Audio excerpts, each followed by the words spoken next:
అమెరికాలో చిందరవందరగున్న మీ ఇంటికి హ్యాండీమ్యాన్, క్లీనింగ్, ప్లంబింగ్ సర్వీసెస్ కోసం కాంటాక్ట్ ఇన్స్టా సర్వీస్. యూఎస్ లో ఎక్కడైనా ఎప్పుడైనా. For instant bookings visit instaservice.com.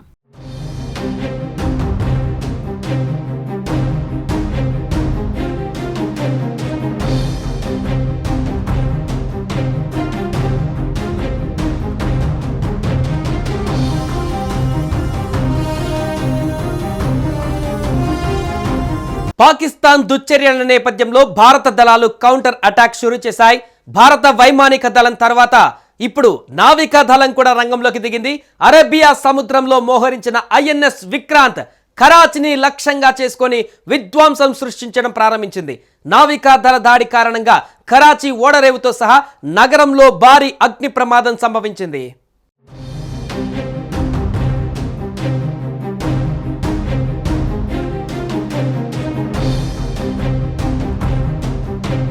భారత వైమానిక దళం తర్వాత ఇప్పుడు నావికా దళం కూడా రంగంలోకి దిగింది.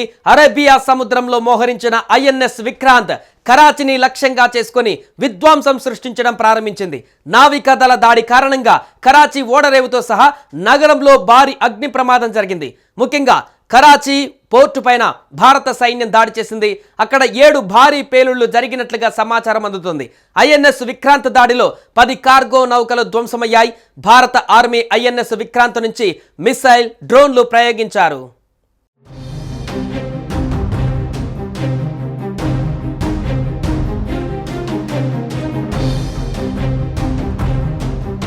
పాకిస్తాన్ నావికా దళానికి కరాచీ, ఓర్మారాలో స్థావరాలు ఉన్నాయి. వారి ఉన్నతాధికారుల ప్రధాన కార్యాలయాలు, యుద్ధ నౌకలు, జలంతర్గాములు మోహరించిన చోటు ఉంది. ఇదే ఈ 2 నావికా స్థావరాలను నాశనం చేయడం ద్వారా ఐఎన్ఎస్ విక్రాంత్ పాకిస్తాన్ నావికా దళాన్ని చాలా వరకు కుంగదీయడంలో విజయం సాధించింది. ప్రస్తుతం భారత నావికా దళ ఆపరేషన్ కొనసాగుతుంది. ఐఎన్ఎస్ విక్రాంత్ రంగంలోకి దిగితే అది మనుగడ సాగించడం కష్టమవుతుందని పాకిస్తాన్ భయపడింది. దీనికి కారణం పాకిస్తాన్ దగ్గర ఒక్క విమాన వాహక నౌక కూడా లేకపోవడమే. ఈ నౌక MiG-29K, కామౌ 32, MH-6R అడ్వాన్స్డ్ లైట్ హెలికాప్టర్లతో సహా 30 రకాల విమానాలు, హెలికాప్టర్లను మోసుకెళ్లగలదు. దీంతో పాటు ఇది తేలికపాటి యుద్ధ విమానాలను కూడా మోసుకెళ్లగలదు.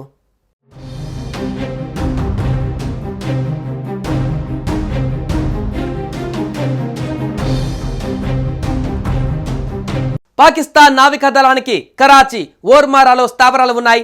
వారి ఉన్నతాధికారుల ప్రధాన కార్యాలయాలు, యుద్ధ నౌకలు, జలంతర్గాములు మోహరించిన చోటు ఇదే.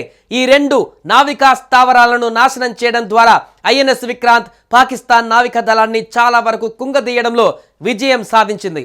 ప్రస్తుతం భారత నావికా దళం ఆపరేషన్ కొనసాగుతోంది.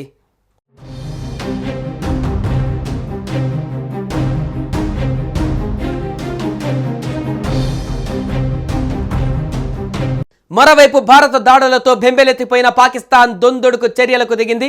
ఈ క్రమంలోనే జమ్మూ కాశ్మీర్లో అంతర్జాతీయ సరిహద్దు వెంబడి సైనిక స్థావరాలే లక్ష్యంగా పాక్ దాడులు జరిపినట్లుగా భారత సైన్యం అధికారికంగా వెల్లడించింది.